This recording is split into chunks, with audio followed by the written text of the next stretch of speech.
I think after a hard loss, you would think that you would be like disheartened, but after each one, instead of being like, oh, woe is me, I lost and this is terrible, I really kind of just feel motivated. Like there's so many times where I'm like, towards the end of camp, I'm like, oh, I can't wait till this is over. I'm gonna take some time off. I'm gonna enjoy myself. I'm gonna relax. And it never happens that way. It's like, whether I win or lose, it's usually like 2 or 3 days later, I'm back in the gym because I'm like, this is my life. What else am I gonna do? But I just feel determined. Whether it's off of a loss or a win, I just want to get better.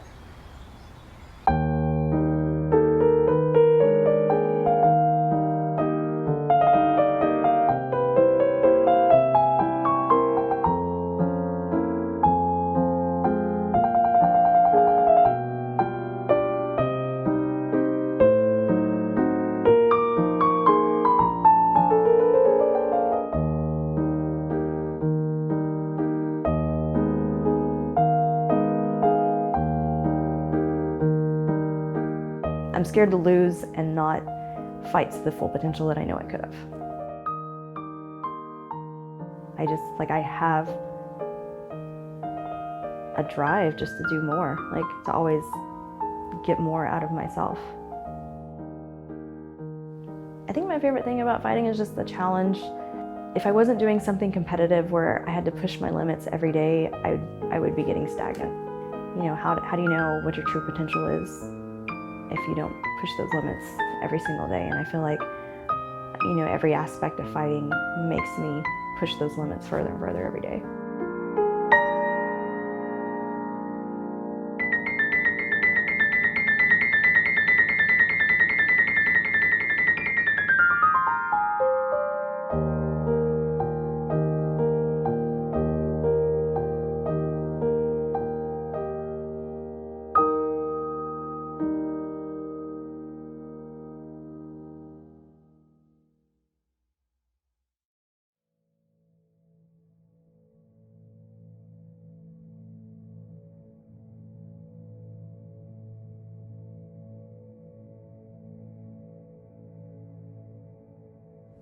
Amarillo, it's a decent sized town, but there's not a lot to do out there. Everybody fights, does drugs, or drinks. Amarillo is kind of like a hard-nosed town, so anybody growing up there, has to kind of be tough to make it.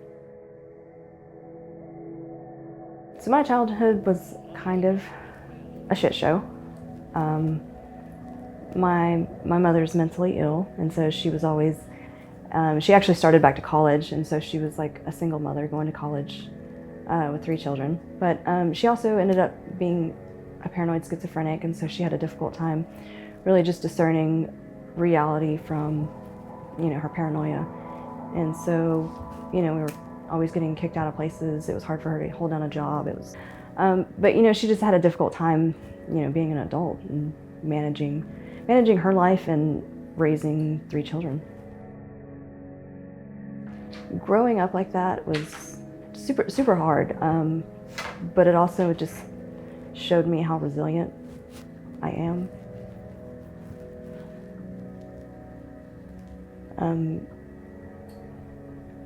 Honestly, it's like if being homeless and sleeping in cars and sleeping in homeless shelters, can't stop me from succeeding in life, then really what can? Doing that as a child. So nothing was ever given to me, we didn't come from money, we didn't have extended family to help us. It's like if you needed help, you really didn't have it. You know what I mean? You buckle down, you bite the bullet, you do what needs to be done to get through your day. It's not like I could ever say, hey mom, I kind of screwed up, can you help me with the rent this month? Or hey, can you help me with some groceries this month? It was like, it's me and it's me alone. And, if I screw this up, then, I'm just digging myself a deeper hole and I've got to work out of it. All I know how to do is work hard. Me and my siblings were always there for each other, but it's like we also didn't know any different. That's what life was, and you just got up and you dealt with it and you did the best you could. And, you know, a little bit later in my adolescence, you know, when I started to realize that not everybody's life was that way, it gave me the drive to be successful because I didn't want to be that statistic. I didn't want that to be my life forever.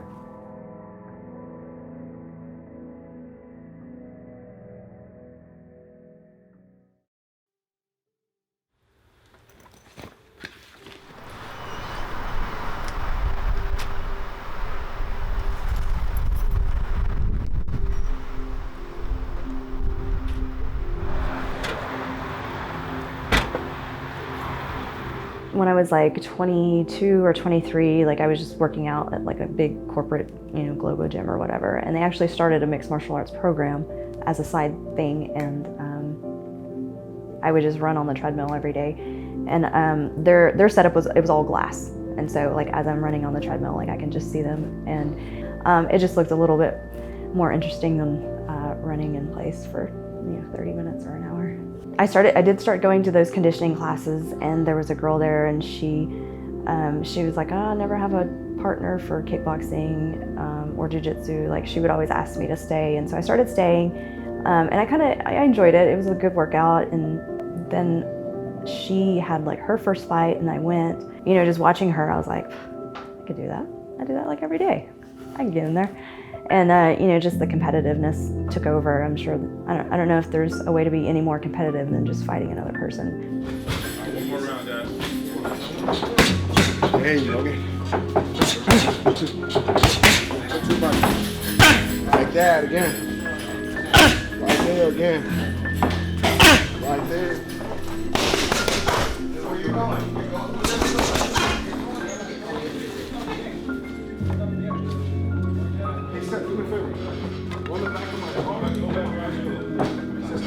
Fighting, getting hit bothers some people, and some people it doesn't. And clearly I'm a person that it doesn't really bother me, because most of the time I don't remember. Like, there's so much adrenaline going, there's so much more, like, your senses are being overwhelmed. Like, that's not something that, you know, my brain's not like, hey, we just got hit, this kind of hurts. Like, I just, most of the time I don't notice. And so I'm like, this is a good path for me then, if it doesn't really bother me to get hit. I fought a girl from New Mexico, and I won by knockout in like a minute and a half. And I was just like, I can't believe I just did that. And I'm like looking at my coach, I'm like, she's not getting up, like she's out. And he's like, it's all right, just calm down. It was a cool feeling.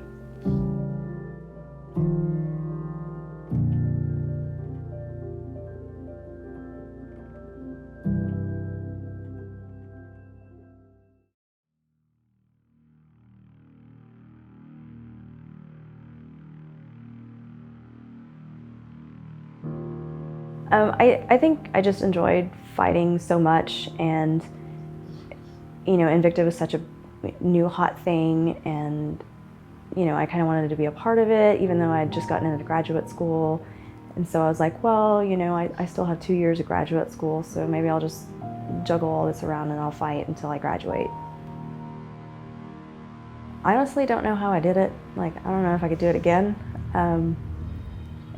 It was crazy. It just, like, there was no free time. Like, every spare minute was like spending time studying or training, but it's just like each part felt so essential and important. I just didn't want to let each one go. Like, I kind of had some momentum going with Invicta, and I'm finally a part of this organization that's like taking female fighting seriously, you know, but I'm doing what society tells me is important, and that's getting my education and furthering my career. And then obviously I've got to have a roof over my head, so I've got to work. You know, each part just felt essential, and I wasn't sure, you know, which one I needed to let go. So I just figured it's 2 years, I can bite the bullet, and I can carry all three.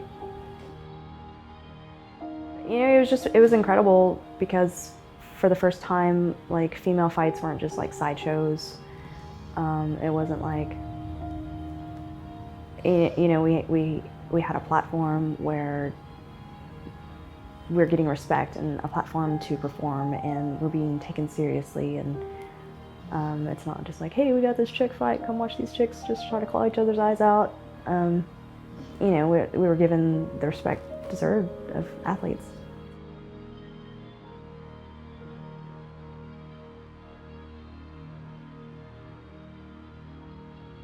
It felt like, you know, finally coming home, and, you know, instead of like jumping through all these like crazy hoops, like taking fights at different weight classes, like driving across states, you know, just to try and get matched up with somebody. All of these like crazy hoops that you go through just so you can try and compete. It was nice to finally have like a serious place that's taking you seriously and treating you with respect, and you know, matching you up with girls who want to fight too. So, you know, I've been pretty fortunate. Like, I've only had one fight fall through with Invicta, because like everybody wants to fight. You know, you don't have these people that like bail out at the last second or whatever. Like, girls get in Invicta and they're tough athletes, and they want to fight.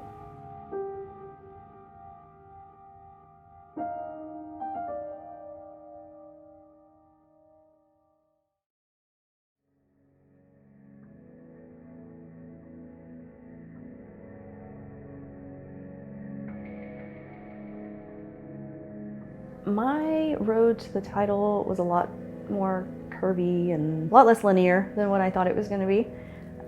You know, obviously I had the early stoppage against Ayaka for the cut the first time, which was just, you know, heartbreaking. And then for whatever reason, this happened, that happened. You know, it was like 2 years before I got another chance at the title.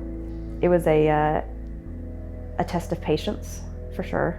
And a motivation to stay motivated for that long when I feel like I'm kind of being put off a little bit, you know, having to wait for this chance that I deserve. And so, you know, finally being able to capture that, it feels a little bit more epic, like when you go through a little bit of adversity to get to your summit or whatever. You know, had I just won it initially, I'm sure it wouldn't have felt as good as having gone through all that adversity, you know, testing my patience, testing my motivation, you know, testing my willpower just to stay in there and stay after it. And so, I mean, it did feel like finally reaching a summit, getting there. That moment, it was just so surreal. I was kind of at a loss for words myself, and it just kind of felt like this huge weight, you know, being lifted off my shoulders. I'm like, I finally reached my goal. I'm finally here. I'm just gonna like absorb this moment. You know what I mean? Like, I don't have to think about anything else. I don't have to think about what's next. Like, I'm just going to enjoy this moment that, you know, has taken me years to finally ascertain.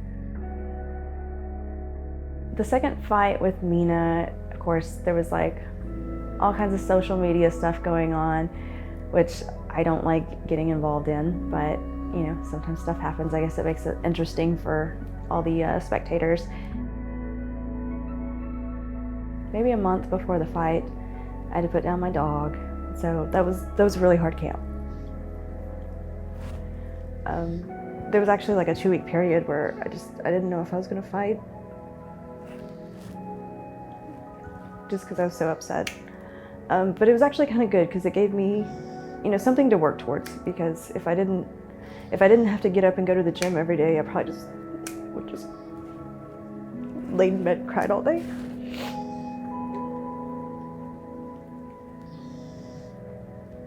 But so anyways, that was a really tough camp, just having so much like raw emotion, like all day, all the time. Like, I'm training, I'm getting out of training, I'm like bawling my eyes out.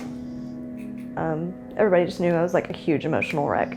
I got her when I was 18, and I had her for 15 years. Like, I had her almost as long as I didn't have her. But, you know, honestly, it was a good thing, because the fight was a good outlet for just all that raw emotion.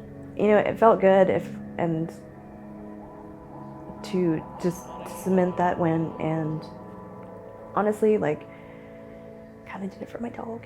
It was kind of sad, you know, because she was there with me the first time I won it, but she wasn't there the second time, but she was there.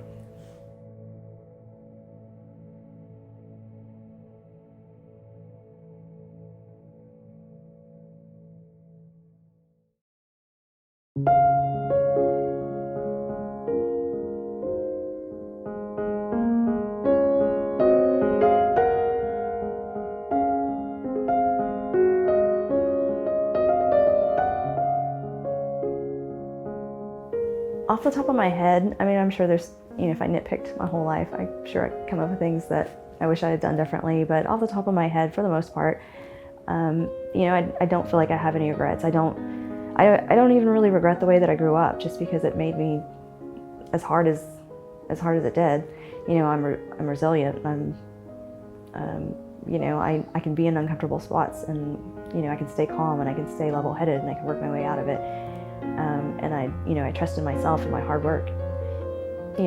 Fighting is something that I didn't want to regret later on in life, and so I'm glad that I quit my job and decided to chase after this dream, because now when I'm old, I won't have to look back and say, I could have done something with this, or I could have been really good. I could have been a world champion, but I want to take the safe route and keep working a career that I didn't necessarily 100% have my heart in, just to be safe. I feel like I would just be this stagnant person living this like mediocre life, like in this 9-to-5 rat race, getting up every day, like working a job that I don't necessarily like, to have things that I don't necessarily need. That's not what I want my life to be.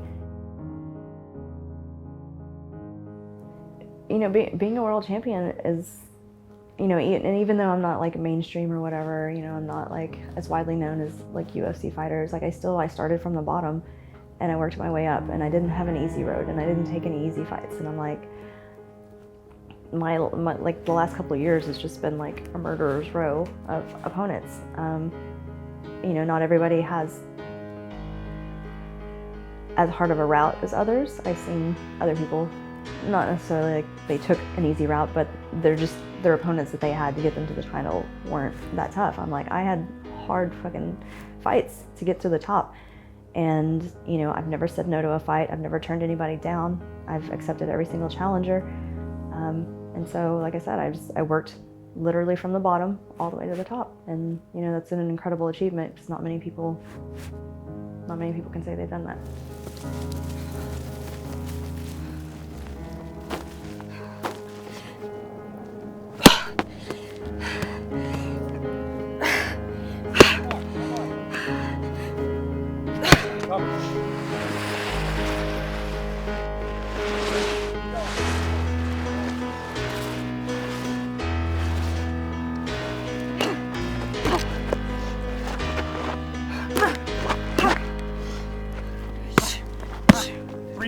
Rapid fire, go.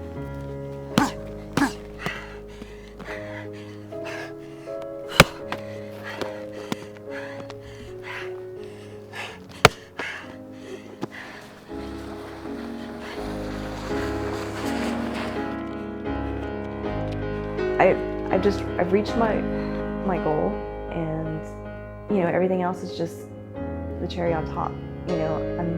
I'm still competitive as hell, so it's not like I'm gonna go in there and just be an easy fight. I've also kind of like reached this like zen place in my mind where I'm like, you made it. You did what you set out to do, and now the sky's the limit. Like, it's not like like I said, I'm not unmotivated to continue reaching new goals, but I've also have this like calmness about me where I'm like, I did it.